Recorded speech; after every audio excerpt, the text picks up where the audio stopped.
আমি কে? আমি একজন গর্বিত সৈনিক। আমি অজেয়কে জয় করব। আমার কাছে পরাজয়ের কোনো স্থান নাই। সবাই যেখানে থমকে দাঁড়ায় আমি সেখান থেকে শুরু করি। আমি সব সময় আমার দেশ, পিতামাতা, আমার সহযোদ্ধা এবং প্রশিক্ষকদের কথা মনে করে আমার দুর্বলতাকে সাহসে পরিণত করব। কঠোর পরিশ্রমে আমি মানসিকভাবে সুদৃঢ়, শারীরিকভাবে দুর্বল। আমি কে? আমি একজন গর্বিত সৈনিক। কেউ আমার অস্তিত্বকে খাটো করে দেখতে পারবে না। কেউ আমার সক্ষমতাকে কোনো সীমা দিয়ে আবদ্ধ করতে পারবে না। আমার দৃঢ় আত্মবিশ্বাসী আমাকে এগিয়ে নিয়ে যাবে অসম্ভবকে সম্ভব করার পথে। পরাজয় বা পিছু হটা এসব শব্দ আমার অভিধানে নেই। ব্যর্থতা, ভুল করার সংজ্ঞা আমি জানি না। আমার হৃদয়ে দুর্বলতার কোনো স্থান নেই। আমি কে? আমি একজন গর্বিত সৈনিক। আমার সাথে আমার সহযোদ্ধারা আছে। ঘাম, রক্ত আর অশ্রু বিসর্জন দিয়ে জীবন বাজি রেখে তারা আমার পাশে থাকবে। আমি কখনোই তাদের শত্রুর সামনে মাথা নিচু হতে দেব না। আমি হাসি মুখে যুদ্ধক্ষেত্রে ঝাঁপিয়ে পড়বো। যুদ্ধক্ষেত্রে আমার উপস্থিতি হবে আক্রমণাত্মক এবং হিংস্র।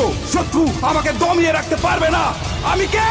আমি একজন গর্বিত সৈনিক। আমি যুদ্ধক্ষেত্রে শুধু বিজয়ের অর্থ বুঝি। পরিস্থিতি যতই খারাপ হোক না কেন, আমার হাত পা গুলো দুর্বল হয়ে পড়লে আমার মানসিক শক্তি আমার শরীরকে এগিয়ে নিয়ে যাবে। কিন্তু আমি কখনোই আত্মসমর্পণ করব না। আমি সর্বদা আমার দেশের সম্মান, গৌরব এবং মর্যাদা সমুন্নত রাখবো। আমি কে? আমি বাংলা মায়ের একজন গর্বিত সৈনিক। দেশ আমাকে স্মরণ করবে, ইতিহাস আমাকে স্মরণ করবে। আমি কে? আমি একজন গর্বিত সৈনিক। আমি কে? আমি একজন গর্বিত সৈনিক। আমি কে?